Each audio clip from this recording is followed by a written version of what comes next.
please get started this evening. If we can stand for the Pledge of Allegiance. Allegiance to the flag of the United States of America and to the republic for which it stands, one nation, under God, indivisible, with liberty and justice for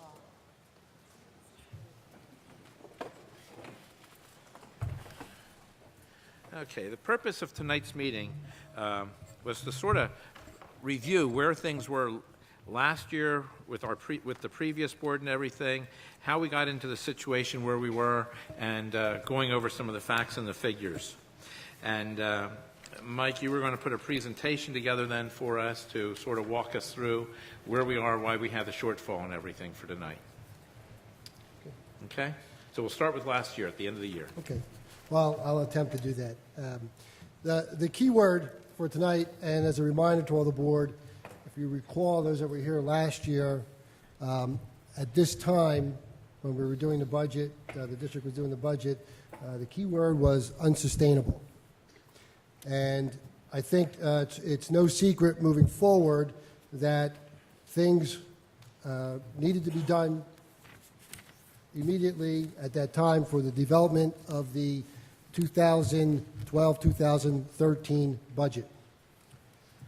So with that being said, I just want to give a brief presentation where we were, and I'm going to go back a few years, where we are and the projection moving forward or looking forward with what we know to be our obligations moving forward.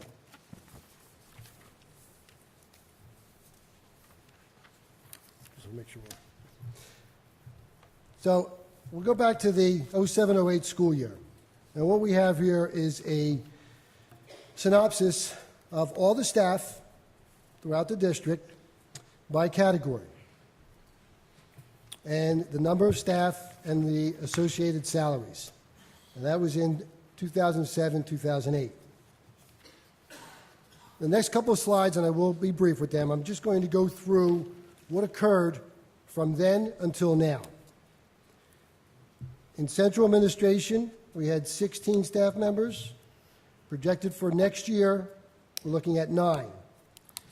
Accordingly, the average increases over that same time period is in the third column there. And you'll see a couple more slides where certain groups are now in their second year of a salary freeze. Building administration, we remain constant with the staff based on the structure that we have in the buildings. Nothing was changed there.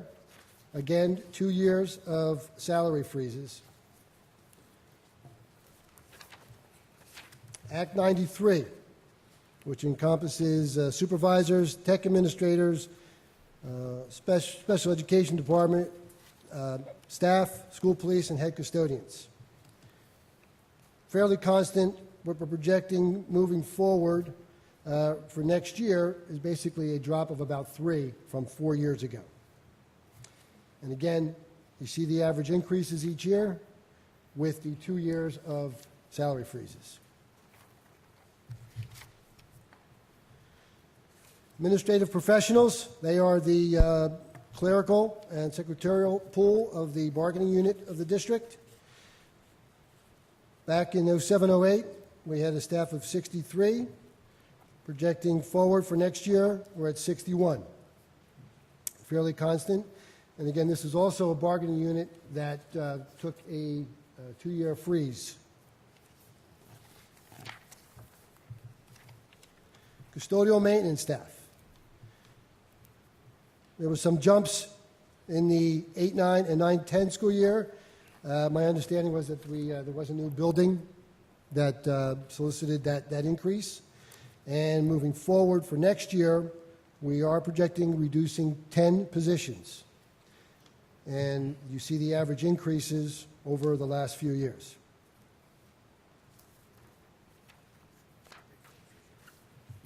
No, sir. No. Excuse me one second. No, next year they're still under a contract. Paraprofessionals. Again, this is a fluctuating number. Most of the paraprofessionals in this group are driven by IEPs and special needs students. But we were at 164 in 07, 08, and for next year, we're looking at 177. Now, I don't know if you can read it on there, but what they include are classroom, clerical, and library, lunchroom, security, and registered nurses. They are also under a contract that will end at the end of next year.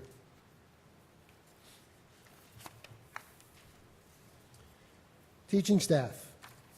07, 08, we had 720.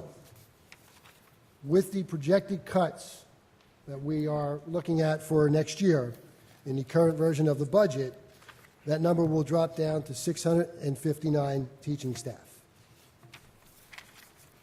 You see the average increases over the years. You recall for this school year, they did renegotiate the contract and took a salary freeze for this year.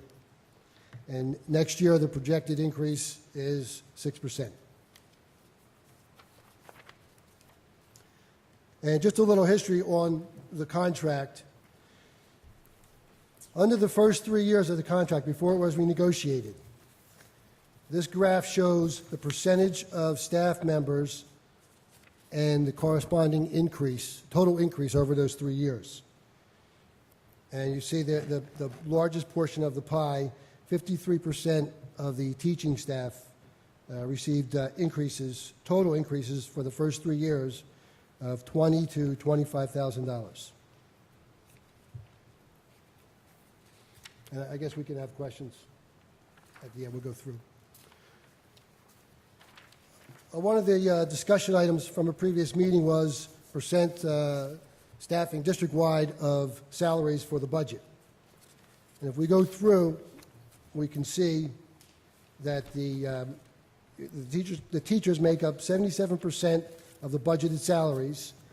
Custodial maintenance is 7%, paraprofessionals 5%, administration professionals 3%, Act 93 4%, central admin 2%, and building administration 3%.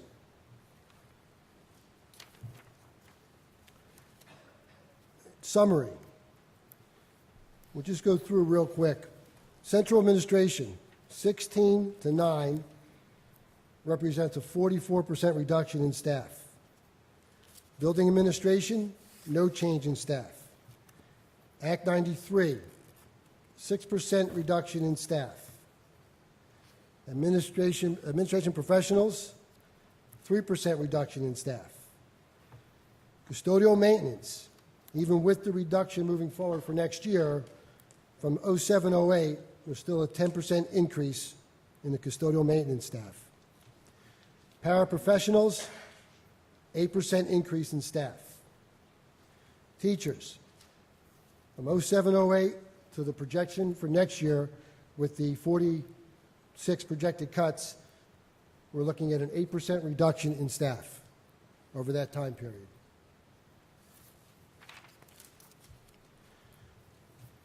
Moving forward, the only contract that will remain at the end of next school year will be the teacher's contract. Every other contract is up, Act 93 are year to year.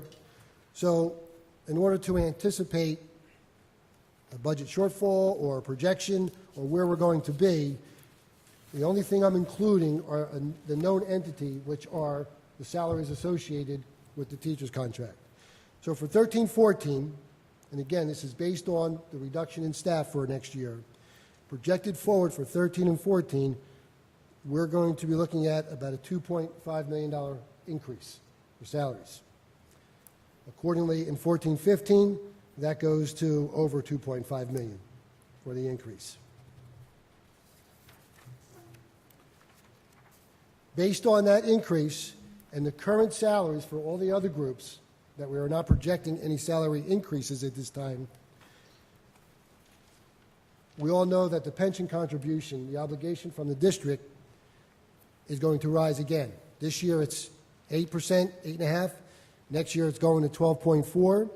It's projected for 13-14 to raise to 15%, and for 14-15 to go to 18%. So that will be an additional $2.3 million in 13-14 we will need moving forward.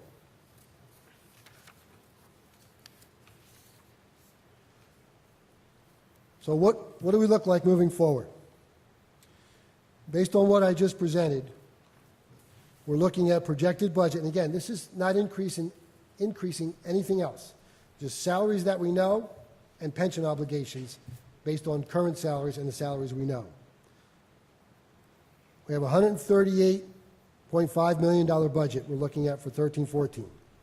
The projected revenue, I understand, because we've been doing this, we want to be consistent, we're looking at a 2.2% increase in the taxes. So if we anticipate that, the projected revenue is $133.8 million. Now, Regalsville, that income we will lose for 13-14. But as we know, there was an agreement where they will pay $1.54 million over 3 years. So the net effect for the loss of the Regalsville students will be another $900,000 that we'll have to come up with. If we stay constant, because the current budget is projecting to use $1.5 million of our fund balance, let's just say we keep that steady moving forward. With those numbers, we're looking at over a $4 million deficit for 13-14. If we wanted to balance the budget in 13-14, right now, on the numbers that we know, we would have to go out to the taxpayers for 4.5% increase. Move that forward to 14-15. Again, the same numbers. On the Regalsville transition, we would receive that $400,000 because we already had that one-time loss of the $1.3 million for revenue. Same thing with the fund balance. Our deficit is projected to be $6.3 million. If we wanted to balance that, just on the taxpayers for 14-15, we will be looking at a 7% increase in taxes.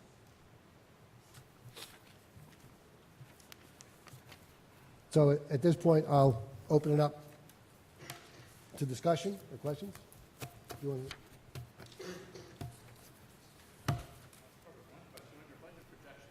Yes. Yeah. The 7% and the 4.5%. Up above in the projected revenue, did you have 2.2 or 2% already projected in there? Those projected revenue Yes. includes the 2.2, but that 4.5 is inclusive of that. So that's all. That's all. That's the total number of tax we would need to balance the budget. So it's 2.2 plus 2.1. We would go over the cap. We'd have to go over the cap if it is 2.2 by an additional 2.1%. Or 2.3, I'm sorry. 0.3, okay.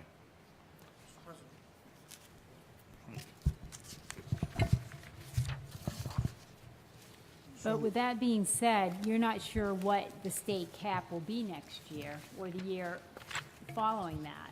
So if we were not wanting to go above the cap, but we need to balance the budget, then we're going to have to dip into our fund balance or apply for exceptions. Correct. But again, the exceptions would be additional tax, Right, and we're already looking at the 1.5 from fund balance on this projection now. right. The cap last year was 1.75? 1.7. 1.7. this Now we're current looking at 2.2, so that is not a guarantee that 2.2 will remain. Correct. Thank you. Or it's additional cuts, that's the other alternative. Yeah, somewhere we need to find $4 million. And that was my next question, or my question, was I see that we're reducing staff throughout, but with these numbers for next year and even the year after, it looks like there's going to be reduction in staff again. Yes. I mean, Yeah, we so have- it's going to continue to just grow more cuts and more Yeah, cuts. there's certainly not enough, even if we were to go to cap on the tax rate, it certainly doesn't generate enough revenue to balance the needs between the contractual obligations and the pension. Mr. Simonetta? Yes. I have a question for you on, or a comment also on the budget projection for 2013 to 14 and 2014 to 15. If I understand what you presented to us, you know, we're talking about over a $4 million and then over a $6 million deficit in those years. The way I read this is a best-case scenario, because it does not account for the potential for further cuts in funding from the state or federal level, and it doesn't account for the real risk of something more catastrophic happening for buildings, et cetera, that we might have to endure in those years. Am I correct in that? Yeah, that's correct.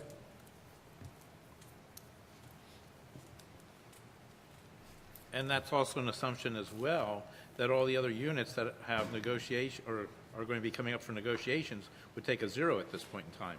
Well, that's what that is zero with everyone else, correct. I mean, that's the projection because I only wanted to put out the numbers that I knew of. Okay. So it's even more of a best-case scenario.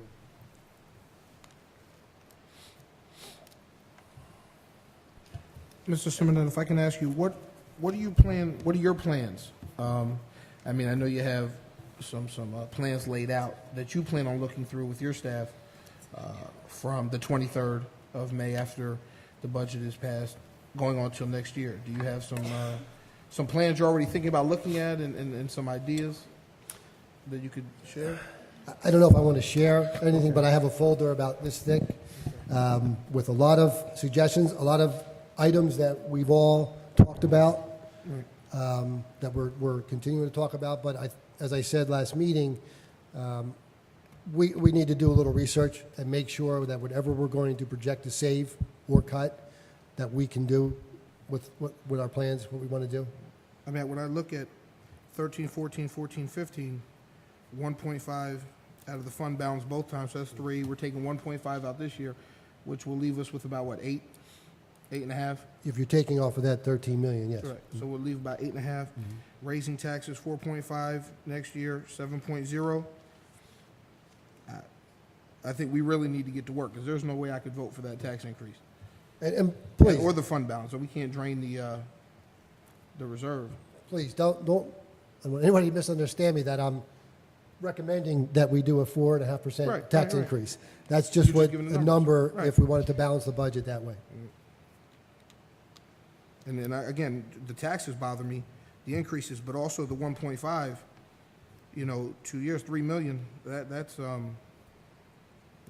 ridiculous to deplete our fund balance that low. In fact, Mr. Simonetta, drawing that fund balance down by 1.5 million each of those years puts us at about almost 5 to 6% only of our budget as a reserve. I actually understand that 13 million is the assigned surplus for these increases. That 13 that we have now, minus the 1.5, we have about just under 4 million of unassigned surplus. But either way, that puts us well below the recommended 8% that the state would like. I missed that. What is the recommended state The funding level? the 8%, as I understand it, is a target area for a surplus, for a fund balance. So that would be something in the order of $10 million in 2014, 2015. Yes, sir. Other questions? I'm hearing and seeing no other ones. Wait, no, I have a question. As we draw down this budget, and the thing that I'm concerned about is we can't draw down our budget without class sizes getting larger. And that's going to be a problem, because we could have class sizes as much as 45 or 50 kids in a room. And that would be terrible for teaching. I mean, there's a lot of teachers sitting at this table that have not acted like teachers. so far, and we shouldn't. We're board members, but I'm saying that, you know, if you have 40 to 50 kids and you're teaching or trying to teach a group of students, they're not going to learn as much as if you have even 30 or 35. And, you know, that's my concern, but I don't know what we could do about it if we draw down our budget. So I'm saying we're just caught here, and without a solution.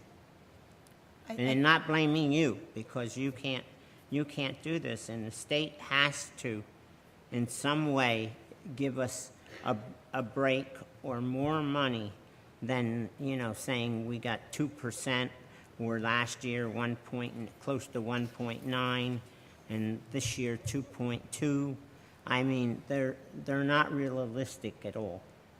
And I feel sorry for the taxpayers. They may feel that's good, but their children and grandchildren are getting hit really bad at a 2.2% in bigger class sizes. Dr. Volcano, I think it's really important to note that we will not have classes or any class sizes that are 45 or 50. Well, I certainly would not condone that.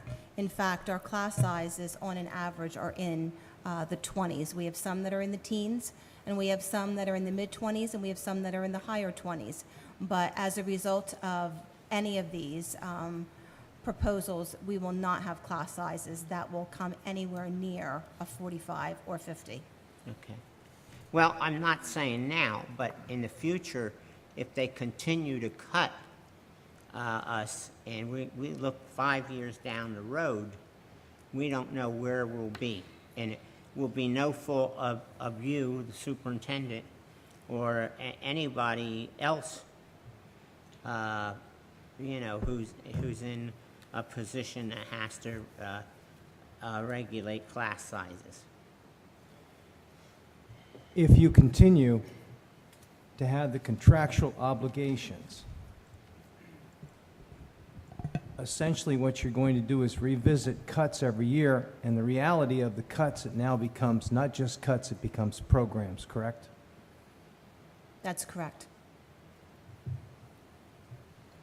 And, Mike, Mr. Simonetta, when we went with the 2.2, we saw the cuts that would take. We saw the 1.7, we saw the 0. So whatever cuts are made for the 2.2 that we agreed on, or that we might pass, right? Final budget isn't here yet, but that we passed a preliminary budget at a 2.2. So all those things that were saved, positions and programs under the 1.7, under the 0, those are pretty much what's going to be up to be gone next year and the year after, correct? Yes. So all the things that this board said, no, we can't cut those, we have to look at a 2.2 to give you a year to work. We can't cut those. Next year, those are the only options we have left. And to be fair, with the question you asked earlier, yes, that's what we'll be looking at for next year, with the exception of that folder and all those other ideas that the administration and the staff, when we put our heads to it, what we come up with. But Now, yes. as hard, honestly, I don't know if you can tell me, but as hard as you put your heads together, do you feel confident you're going to find us $4 million? I mean, realistically. Realistically, right now, I'm not in a position to say that, but I doubt it. Right. I mean, we cut, as I said earlier, in this budget for next year, we cut over $2 million out of the supplies and textbooks and other accounts. Right. So there aren't many areas to go other than doing things a different way or not doing them at all. Thank you. Other questions by the board members? Hearing or seeing no other comments that way, I'd like to, we have one other item that's on our agenda for tonight, and that's going to be a field trip request. And are there any questions on that? Yes. Mike? Couldn't hear you.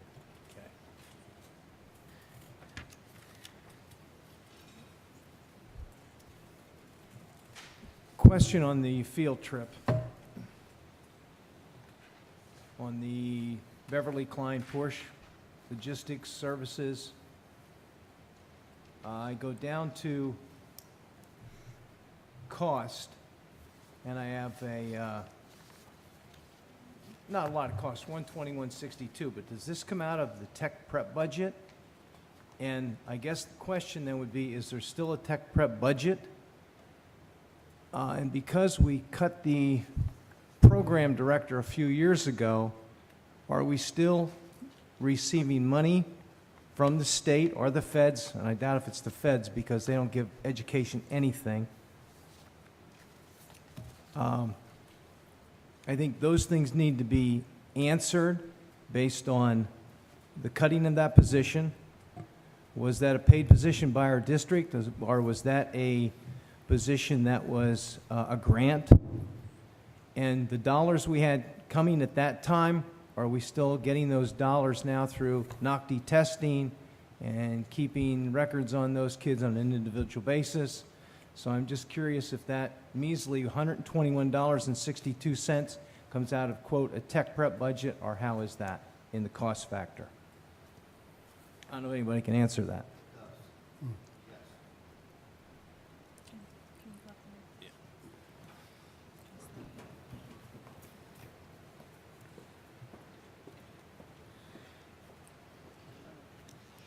The cost comes out of tech prep funds. And I think the second part of the question was, that is something that we're still getting funded every year? Yes. In fact, there'll be an audit next week to see how the past three years have panned out with regards to that. Rough idea of the volume or the dollars that we get every year on that? From the records I have, approximately, we have been spending up to $75,000 a year.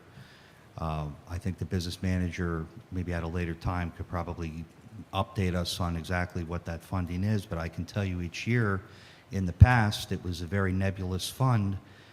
We had always asked for, a specific upfront, and we were always told, well, don't exceed $80,000.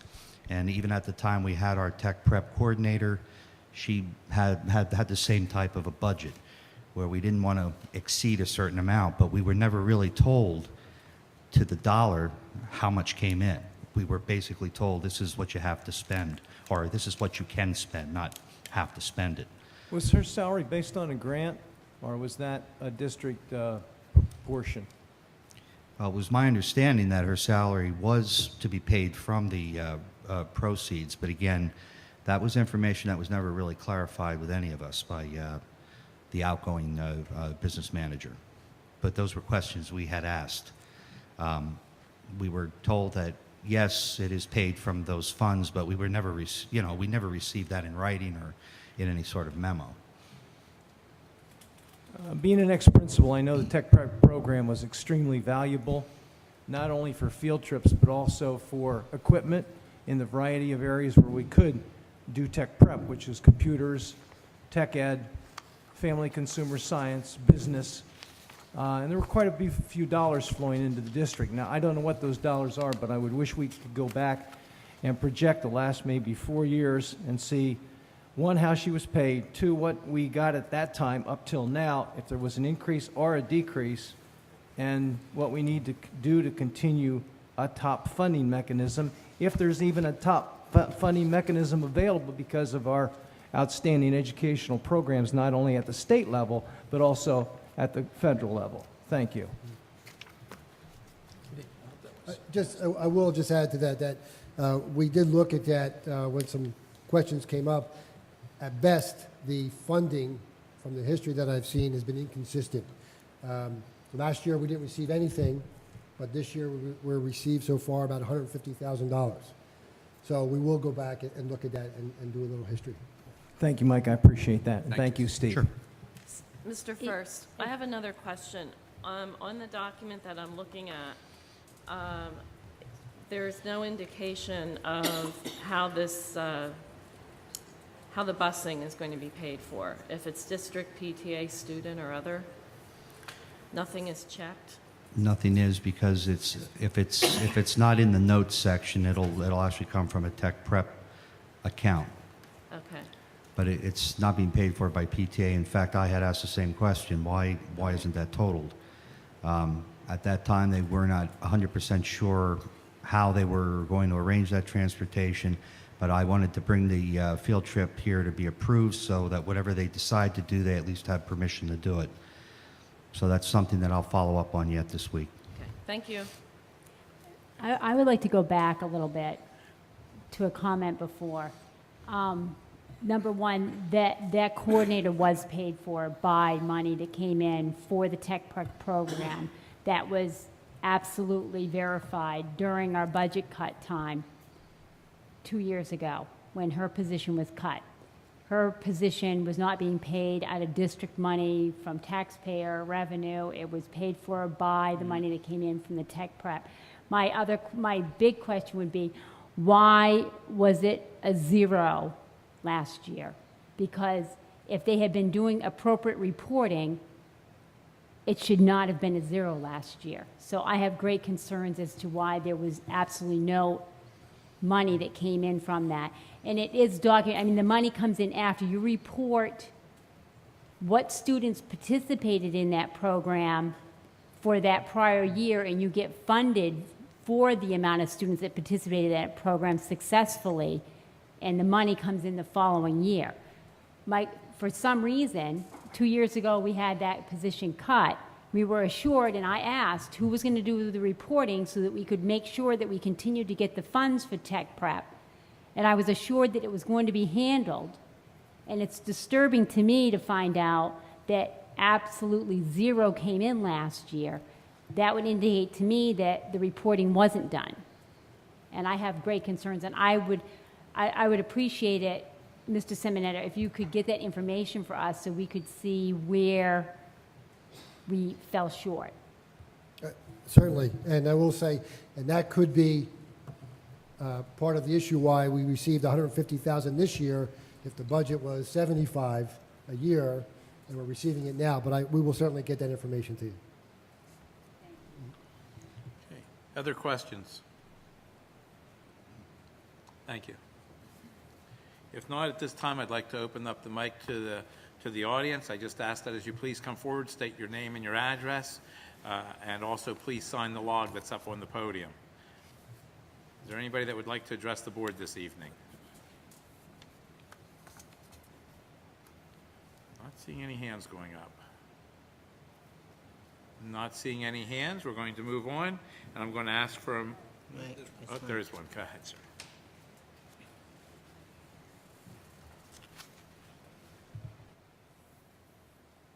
Hi, Robert Horbach, 104 Pennsylvania Avenue.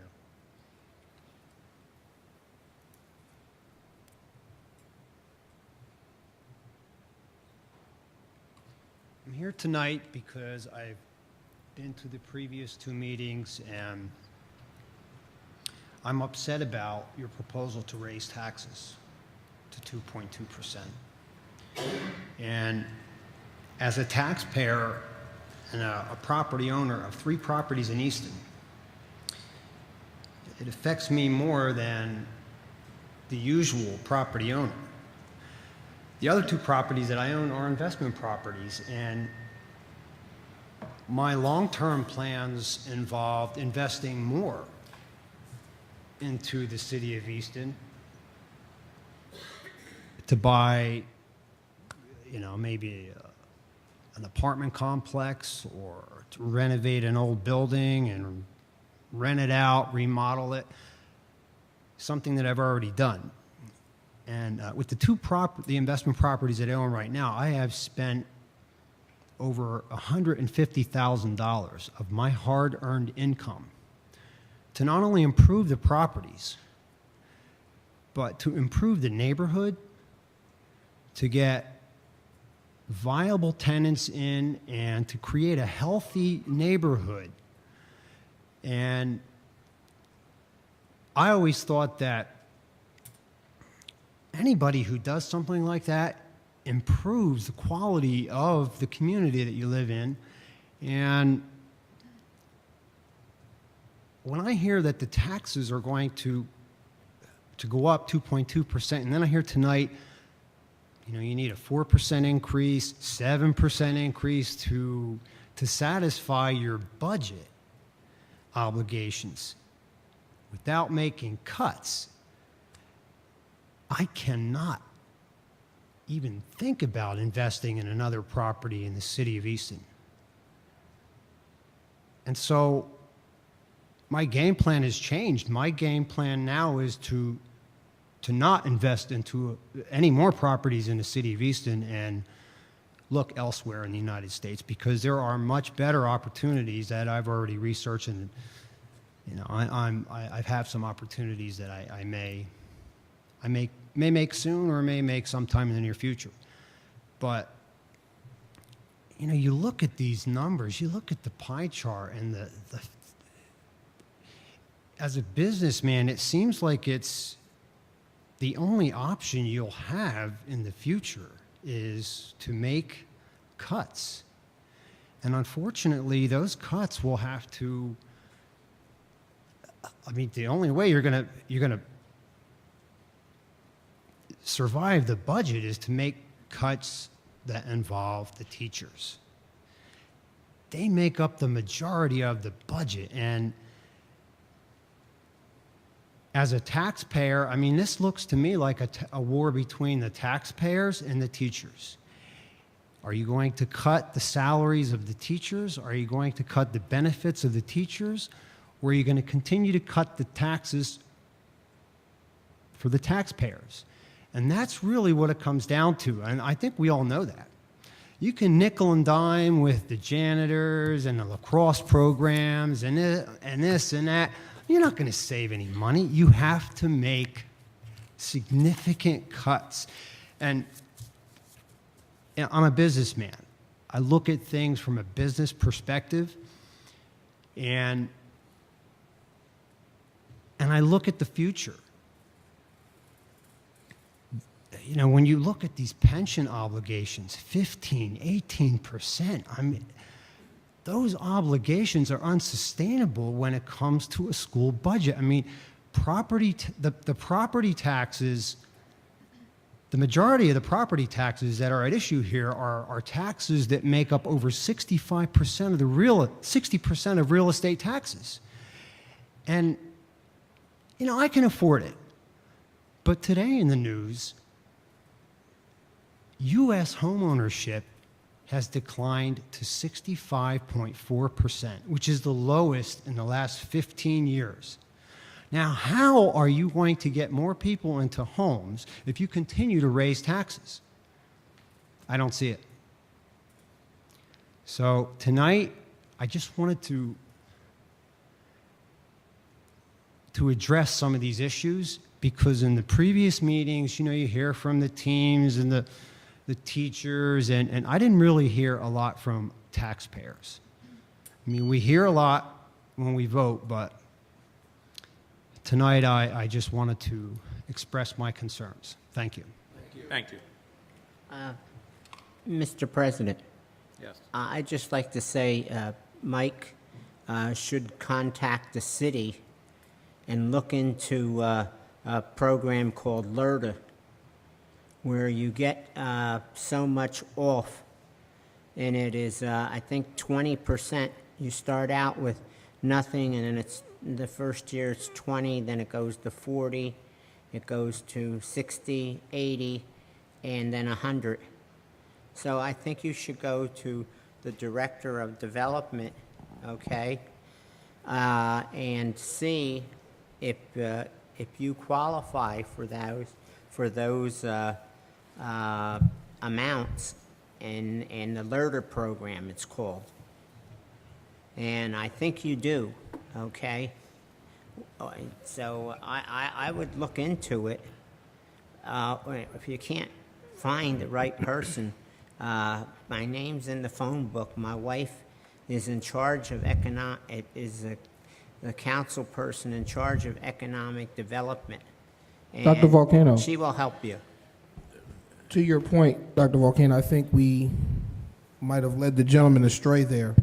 The LERTA program is not going to be a tremendous benefit to this gentleman as an investor of the properties. Reason being, he's still going to have his base taxes. And if taxes go up 2.2 or 3 or 4, he's still going to be responsible for those taxes. The only benefit that would kind of, which I don't feel would help him, if he puts on an addition, sir, if you put on an addition or something major to your properties, your reassessment value will go 10% increments for 10 years. But I understand what you're saying about the taxes, and you're 100% correct. And I'd ask you, as a resident of the city, to please hang in there with us for a little bit before you decide to go to Plan B and go somewhere else. You know, we're trying to do what we can do, and you know, everything you pretty much said hit on the head. And I'd hate to see someone like you who's trying to better our community pick up and leave. So, you know, there's a lot of work ahead of us. We plan on doing what we can do, and I urge you to just, if you could stay still for a little bit before you leave us. Thank you. But I will still tell you to look into the LERTA program. It is very helpful, and it will help you for the first 5 years of your investments. Okay, let's move on here. Is there anyone else in the audience this evening? Yes, on the right-hand side.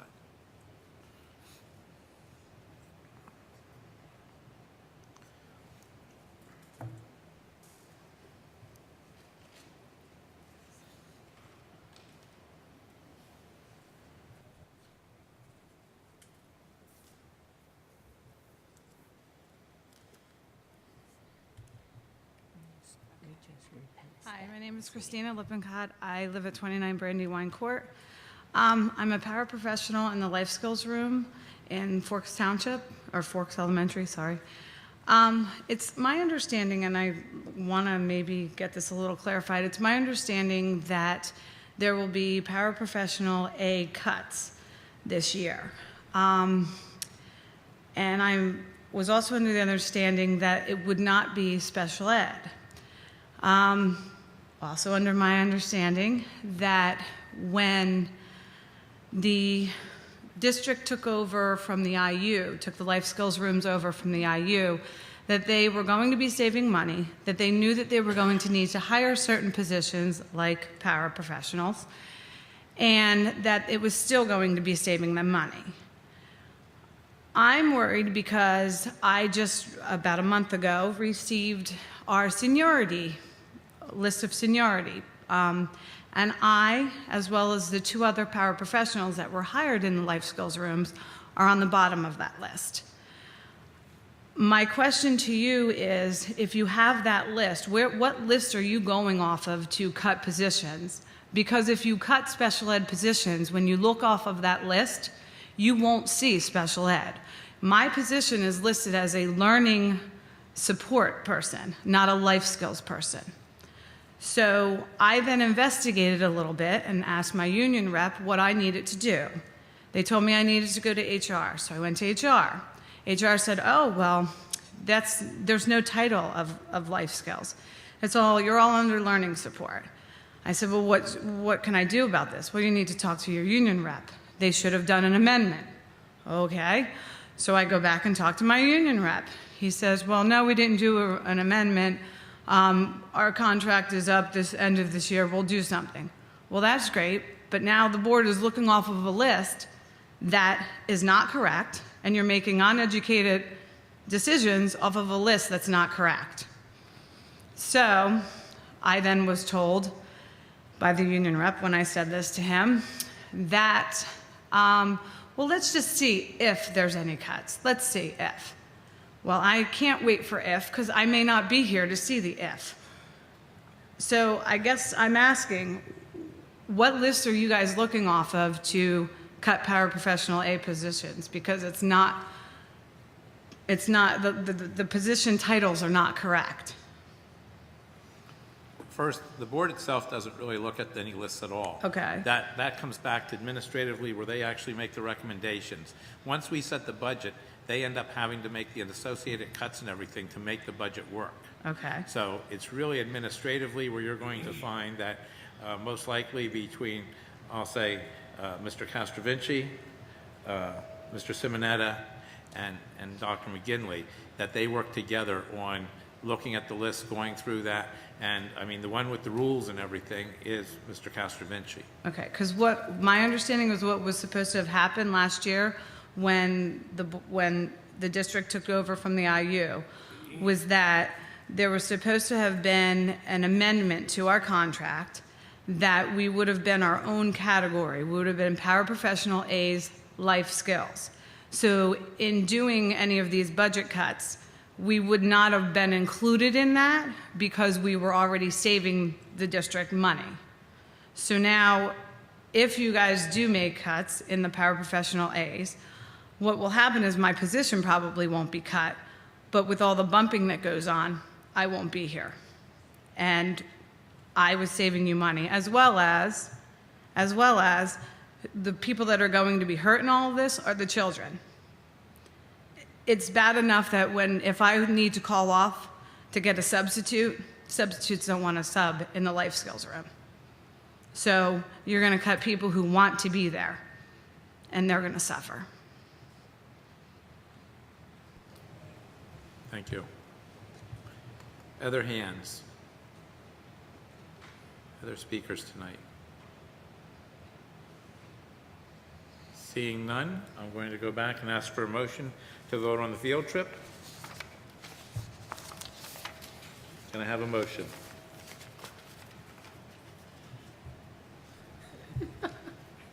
Motion. And do we have a second on that motion? Second. Second. Any other comments?